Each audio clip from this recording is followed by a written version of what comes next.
Hi, friends. This is Adam Apollo with us here at GFSS. We are going to have a special interview with him. Hi, Adam. Hi. I'm Harika, and it is our pleasure to have you on PMC, Pyramid Meditation Channel. Thank you so much. It's an honor to be here with you. So, here today we would like to know about your experience into spirituality and about yourself first. Okay. Spiritual experience 101. For me, life is a spiritual journey. And I think that for a lot of people, there's this idea that we have to reach some sort of pinnacle. We need some kind of teacher or a master to help us break through all of our traumas and our challenges and come into enlightenment. But in my experience, the journey to enlightenment, the journey to finding ourselves and to being more of who we are, is punctuated by the challenges that we face in our lives. Without the pain and the trauma of loss, of losing a loved one, of facing certain death or destruction in your life, losing a job, um, without these moments that we consider darkness or shadow or pain, we don't actually have the forge we need to grow. And so I look at the experience of pain and death and shadow as a transformational fire that builds us into who we are. It breaks down the parts of us that are resistant, that are complacent, that think that this is the way it is. And the more we break down those conceptual geometries and structures that hold us in the place of where we are and where we have been, that we get stagnant in, it's like you release the dam and the river starts to flow. And this is an act of both great courage to face these challenges and transformations, but also great surrender. Because once we open the dam, we have to allow the current to take us to the new place in our lives. And sometimes people, struggle and they hold on to the rocks and they don't want to go down the river. They don't actually want to move forward and grow in their lives because they're terrified. What happens if I go forward in the river? Am I going to lose my family? Are these people going to judge me if I suddenly start thinking differently? And so many of us go along and return back to the status quo. We return back to what's going to make our parents happy. We return back to what's going to make our friends accept us. But the thing is if we don't allow ourselves to grow, how can we expect them to grow? We want them to grow and we want them to move, but in order for that to happen, we have to embody the change ourselves. We have to become that which is different enough that they can seek to grow into that. And that means really being honest with ourselves, really facing the truth that we are experiencing and taking the leap off the cliff, going forward. And this is what spirituality is about to me. It's about facing your own spirit, seeing yourself, seeing your own pain, seeing your own challenges, seeing your own limitations, and being willing to accept yourself for all the shadows that you have and take them on step by step, one piece at a time, burn them in the sacred fire, and burn down the dams blocking you in your way, and surrendering to the river of your life to discover more about yourself. That was an amazing message, Adam. And can you tell us more about the work that you do and how you help people realize the facts that you have realized? Well, I do a lot of different kinds of work in the world. I work in technology, I work in sciences, I work in spirituality. Um, One of my passions is I create online academies. So I figured out a long time ago when I was in middle school, really, and going into high school, that the existing school system, at least in the United States, and I know this is true of many other parts of the world, is standardized to a level that doesn't really allow a full picture of context of who we are, how we got here, and why we believe what we believe is true. And I realized there's a lot of holes in the education system. And a lot of things that I wish I had gotten taught in high school that there was absolutely no access to in high school. And some of that was health education, some of it is sexuality education, some of that is self-development and how to actually work with our own minds, our own fears, our own doubts. I mean, when you're a teenager and you've got raging hormones, and the only people you have to talk to is your teacher or counselor who's like doesn't want to get into your personal life at all, what are you going to do? Where are you going to go? And so I started looking at, well, how is it that we learn? How do we discover what does an effective learning system look like? And I started to realize that we are a full spectrum of experience. We have a physical experience, an emotional layer of experience, a mental layer of experience, interpersonal layers, communicative layers, intuitive layers, and the mystery that we are is constantly unfolding. And I started to think, well, it's interesting because certain people may be really good at speaking, right? And other people, they're in their bodies. Like they may not say much, but they're in their bodies. They want to get something done. They go and they do it. They pick up the tools, they build the thing, they put the hammer and the screws in it, and it's amazing. And other people, they're not so good at that, but they can feel and sense emotionally what's happening in the space. They kind of empathically feel where everybody's at.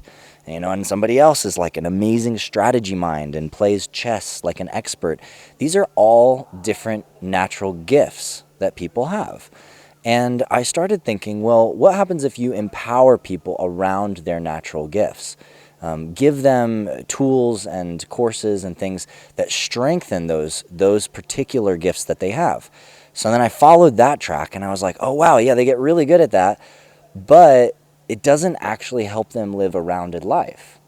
And so then I began to realize that, if you want to become a master fisherman, you would go out on your boat fishing, but then when you come back into the land, you would relate the tide of emotion that came from your wife or from your partner to a big wave in the ocean, and you talk about a change in your community like a storm blowing in, and you relate the patience that you need to raise a child to the patience that you have when you've cast your line into the ocean and you're waiting for the fish to bite. And so every part of your life becomes connected to that which is your gift, the thing that you love to do. And so I started realizing that the greatest education comes when we master all of the different parts of ourselves and connect all the parts of us to the thing that we want to do. So if you want to become a great healer, you've got to learn how to move your body and get into your body and ground your own body health. You also need to be, sensitive to the emotions and feelings of others and the movement of the field. You also need to use your mind and focus your mind and strategize. How are you going to work with the muscles or work with the body? Learn how to communicate ethically. Learn how to use your intuition. And when you begin developing all of these things together, you create a circle of mastery. And so one of my academies, the Guardian Alliance, which my students call Jedi Training School, helps people to develop skills in all of the chakras, as you might say, or in all of the different layers of being to become greater masters at their lives. And I've applied this model in other academies, including the Resonance Academy for Unified Physics, and other schools that I hope to launch in the future. That is really wonderful. And do you have these programs for kids and youngsters as well as adults? A lot of the courses that I've released so far are designed for people anywhere in teenage years through adults, any age adults. But that was kind of my prototype. And eventually I want to be able to repurpose all of these courses for kids of any age and all the way down to, preschool levels if possible. But as you do that, you have to kind of step things down, complexity in language, simplify things. And it's a big vision of mine to, at some point, if I can raise the capital to do so, to have a full training facility and school. My vision looks something like Hogwarts, if you guys know what Hogwarts is like.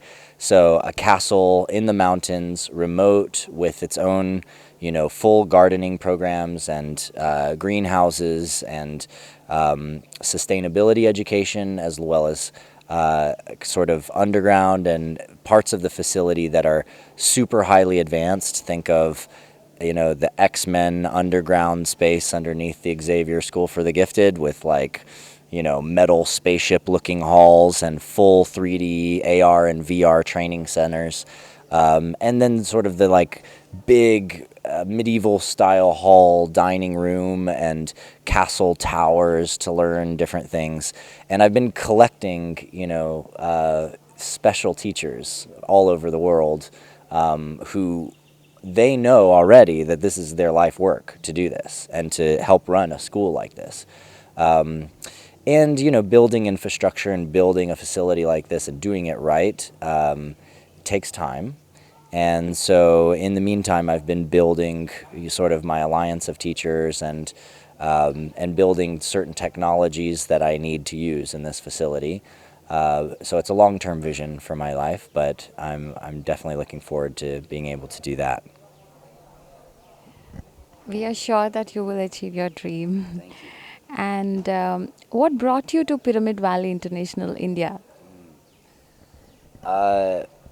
Well, there's a magical woman, and her name is Maura Malini Hoffman. And Maura and I have worked together many times. She is an ambassador for the Resonance Academy for Unified Physics that I mentioned. And she's worked with me and Nassim Haramein for years and years and years. She found me in the middle of the desert doing a talk at a festival in the United States called Burning Man. And immediately we had a deep resonance, and we've been friends for a long time. And she told me, she actually called me while I was in Puerto Rico, and I was at a cryptocurrency conference, building some alliances and working with some partners down there on some projects that I am doing and consulting on. And she said, Adam, do you want to go to India with me and go to this place? There's a pyramid there, and there's amazing people, and it's a science and spirituality conference, and you can present your work, and they'd love to have you. And I absolutely couldn't say no. And it was pretty magical because I was actually going to be going, and I didn't even know this. I agreed to do it, and then a couple months later, I get invited to come back to Burning Man in northern Nevada, and it turns out that the camp that I was going to be camping at was going to have a giant pyramid. And so I literally arrive on the playa, and I'm building a pyramid for a week, and all the way till securing the capstone, and then I was teaching inside of this pyramid. And this was, at the end of August, beginning of September. So literally a month ago, I was in another pyramid that I had just built doing this work. And then if you rewind the clock to about a year before that, I was in Egypt doing ceremony in all three pyramids under the full moon for 12 hours straight with a group of 144 delegates of the Resonance Academy, and doing work with our art crystals, helping to basically turn on the pyramids and connect the grid. So it seems that that my work with the pyramids is being very strongly called in again at this time. That sounds really mysterious and mystical. How you've been invited to the pyramid, and at the same time, 1 month before that, you've been at a pyramid that you've built. So, what is your experience with pyramids and the power of pyramids? Well, I mean, to tell the whole story of that, I would have to go back to the Arcturian star system, or tell you stories about my lifetime in Egypt. But I will say that what I have come to understand and condense in the simplest form possible is that a pyramid is is a system of focalizing electromagnetic energy on the planet into a very specific area. And it also can work to route energy from the pyramid back into the electromagnetic field of the planet. When a pyramid is built, usually the angles, either the faces or the corners, usually the corners, are aligned to the different directions on the Earth. So what happens, and we found this is true of a lot of sacred sites in areas like the UK and in Ireland and in certain areas of Russia, where people have built mounds and different structures on the Earth, and it's been found when doing electromagnetic measurement that these mounds and these structures and shapes will actually guide the electromagnetic energy that's running through the Earth, because we're on a giant electromagnetic ball, by the way, that it would route this energy in different patterns, and that some of these patterns and spaces were obviously used to charge seeds, to charge water, and to create some kind of electromagnetic effect on what is within this area. And there was a study done some years ago. I believe I was actually still in maybe high school or shortly after high school, so around the year 2000, where a group of researchers went down to pyramids in Guatemala. And what they did is they brought seeds, and they put these seeds on top of a pyramid, and they had to control seeds and then seeds that they would put on top of the pyramids.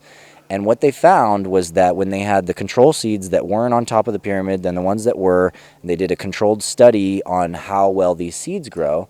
The seeds that had been on top of the pyramid had a massive increase in their sprouting rate, in their growth levels. The height of the plants was increased. So some level of charge buildup that's happening, actually, it was helping the seeds. And if you look at a pyramid, what's happening here is that you've got this focal point that's aligned to the four directions, that's going to basically gather charge running, from the four directions on the planet, and gather that charge up at the top. And now if there's anything on the inside, as that charge builds up on the top, it's going to go down into the structure because it's going to seek to ground itself, right? And so as it grounds itself, what does it happen? And in Egypt, it drops straight into the king's chambers or the queen's chambers and some of the other pyramids. But in, the Great Pyramid of Giza, drops into the king's chamber, drops into the queen's chamber, drops into the underground chamber. And then in the underground chamber, you've got all these pipelines that run through there and these tunnels that go off into the rock and into the distance, where it's obvious that they were running water. So in some way, they were using water currents moving through these things to create resonance and vibrate these pyramids, gather the electromagnetic energy on the Earth itself, combine that with this resonant energy, and I believe produce a significant amount of electrical charge and electricity. And in the case of a pyramid like this, that's here on this land, it's likely that what's happening is you're just simply gathering a lot of electromagnetic charge, which is then resonating within the space inside of the pyramid chamber, and affecting people on the inside. And then also, as energy and people and things builds up inside of the pyramid, it's going to be a two-way street. So the pyramid's going to route that energy back down and into the land, increasing the health of the land, the sprouting of the seeds, the welfare of the plant animal and the life.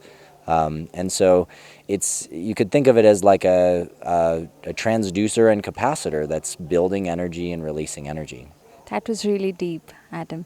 And how did you find the energy at Pyramid Valley over here in Bangalore? It's been amazing. I've really enjoyed being here. The pyramid itself is exquisite. It's strange. It's kind of an optical illusion.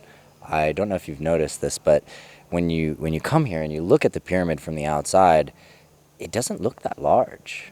Like, it looks like it's not that big, and it even looks a lot smaller than the one that we built out in the middle of the desert on the playa. But when you go inside, it's huge. It's massive. There's all the space, and it's absolutely beautiful. And the feeling in there is, it's just exquisite. It's got this kind of feeling of gentle, open space. And I went up and sat in the spiraling, staircased king's chamber way up in the pyramid on the first day I was here. And it was warm up there, but there's little fans, and I just put a fan on and dropped into meditation. And I'm sure I disappeared for an hour. I have no idea where time went or anything. I was just in the inner space. And it's beautiful, and I really have appreciated here at the Global Festival of Spiritual Sciences. The speakers here have brought a lot of different insights and very interesting ideas and perspectives.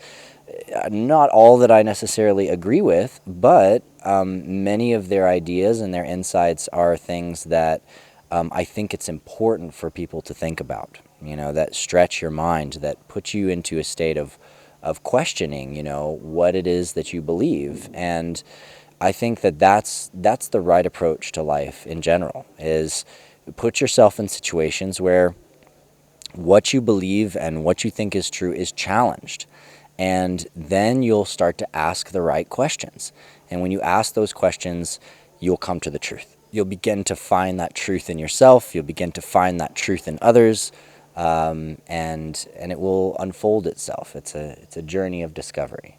And so I think that being here was a really good opportunity to enter that space of discovery with people and to serve a lot of this beautiful community that comes here. I've been absolutely overjoyed to meet so many amazing, wonderful people, and have been so well taken care of, and fresh coconut water in the mornings, and amazing, good, spicy Indian food from the north and the south, and just so much goodness all around. We're so glad you've enjoyed your stay here at Pyramid Valley. And your message to the Pyramid Meditation channel viewers about meditation or about knowing themselves, anything, your message, please. People say, sit, close your eyes, be quiet, meditate, and stay there. This is not easy. There's a reason why many of the yogis that you see and that you experience as great teachers and great masters, they're old. They're very old in their mastery because it took them a very, very long time to get to where they are through this practice of silent, seated meditation. And most of them, if you've ever encountered great old masters, you don't see them sitting still, being totally silent, and meditating very often anymore, do you? And I think that part of that is because there are many ways to meditate. And so I'll give you a little message that may be a bit different from those that you hear from others, which is that for me, meditation happens when I'm washing dishes. Meditation happens when I'm getting up in the morning and I'm stretching and I'm moving my body. Meditation happens before I go to sleep, when I'm laying and I'm reflecting on all of the things that happened in the day. Meditation happens when I'm doing Tai Chi. Meditation happens when I'm doing martial arts. Meditation happens when I'm driving and I'm in a traffic jam. And I could react to all the energies, I could react to all the people, I could get annoyed by the guy honking at me, but instead I'm meditating.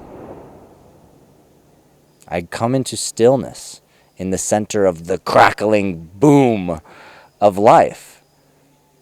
And that stillness is something that we can cultivate in every moment of our lives. Some people get irritated at friends when they're talking because they're trying to meditate. No, give thanks. They're talking, their disturbances. This is training. This is teaching you how to be a Jedi. If you are going to be clear and still and present and in the moment and totally yourself in every moment, you're not going to be able to do it in total stillness all the time, because that's not how life is. Life is going to be a mosquito biting you on the arm while you're in the middle of your thing. Life is going to be the person calling you, telling you just lost your mother or your family member in the middle of a moment when you're about to go on stage, or you're about to go do something at school, or you're about to go to your job. Life is going to keep moving, and it's going to keep challenging you. So learn how to meditate in action. Learn how to meditate as a way of being in your life. Finding the center and finding the stillness in yourself and the openness and the spaciousness in yourself in the middle of the most claustrophobic moments. If you can do this, you will become a Jedi. And I promise you, it will be worth it. Good luck and blessings to you all. Thank you so much for being here and for doing the work that you are doing in the world. So, what is quantum physics and how is it related to meditation? What is quantum physics? That's a big question. Okay, so I'll tell a little story. There was a guy named Max Planck around the turn of the 1900s. And Max Planck was trying to understand some different principles about light and energy. And there's this kind of question, which is, if you have a black box and this box is totally empty, how much radiation can fit in this box? In other words, how much light can fit in this box? And if you measure the light just with waves, how many waves can fit in an empty space where there should be no energy, and then you fill it up, and then how much energy can fit in there? Well, when you measure it in waves, the result is that infinite amount of energy can fit in this box, because you can have infinite overtones and waves, stacked inside that space. So this guy, Max Planck, he comes up with this idea, well, maybe somehow waves come in packets. And maybe you can quantize the waves into these quantum packets. In other words, count the amount of energy, bits, so to speak, that are inside of this space. And so Max Planck called this a quanta, or basically quantized light into tiny, tiny little packets. And the tiniest little packet of the electromagnetic spectrum that Max Planck identified is something that he called the Planck Length. And interestingly enough, sometime later in the century, it was found that this Planck Length actually also meets the Schwarzschild condition. And this gentleman named Schwarzschild figured out that a certain ratio of mass energy to a certain size or volume would cause a black hole to form, or a singularity to form.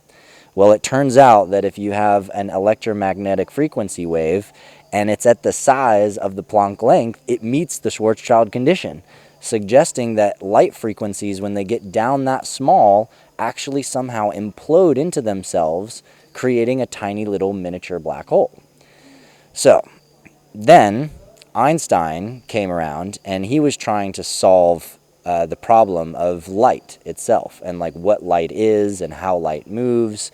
And up until this time, it had been thought that light is traveling through this luminiferous ether, that there was some kind of superfluid substance surrounding and connecting all things. This was believed for thousands and thousands of years, and that light is traveling through this, and that we needed to understand this in order to understand light. Well, Einstein publishes what he calls special relativity, which was a way of understanding light and packets of light, what he calls photons, in a way that didn't require a background, didn't require this kind of ether behind it.